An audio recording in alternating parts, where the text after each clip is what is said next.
to is I've been watching this radar all morning, and finally we are seeing that northerly turn, George. So you're seeing it due north at 9 miles per hour, moving toward that southwest Florida area. The Everglades taking the brunt of everything now. Thankfully, nobody living there as far as the storm surge goes. Let's stop there for a second, because there is a chance then, because the Everglades, no one living there, that it could absorb some of the strength of the storm. Absolutely, and that is a great turn to have any of that energy get sucked into the Everglades, but it will eventually make its way to where people do live, and that's why still Naples to Fort Myers, this afternoon through tonight, we have it at Sunday 8 p.m., still has 125 mile per hour winds with it. As this then Category 3 at that point moves north, by Monday 8 a.m., it's up by Cedar Key, right in that bend of Florida, and eventually moving into Georgia, Alabama as a tropical storm, eventually low pressure system.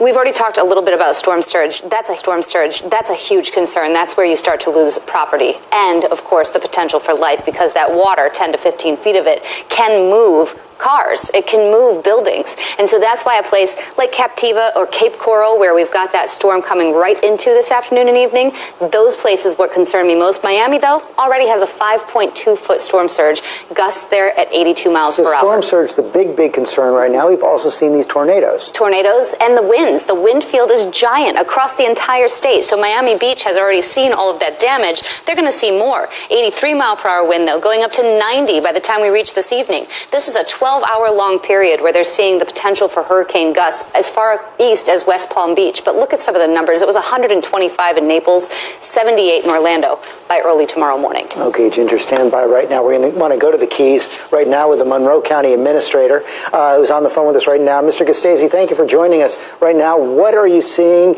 You have a sense now of how great the destruction was from the hurricane? Not quite yet, no. We haven't been able to get out. We're still getting some pretty strong bands, so get out until it's safe.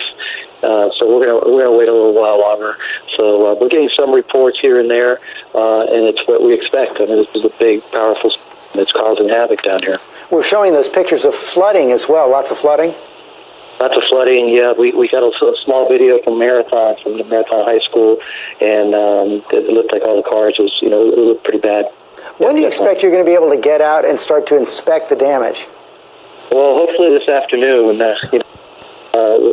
With a bunch of first responders, and they're so enthusiastic, they can't wait to get out. They're just chomping at the bit to get out. So, but we want to make sure that they're safe, and so hopefully this afternoon sometime. But again, it all depends on the weather. So you have a few more hours to go, but you had a lot of warning on this one as well, and it seems like that most of the residents on the Keys heeded those warnings and got out. Yes, it does. Absolutely. I drove up from Key West yesterday, and I drove down to Key West on Friday night when it was evident that we were going to see a hit from the lower Keys. And I think that last minute there was a good push from folks leaving. There was a steady flow of cars.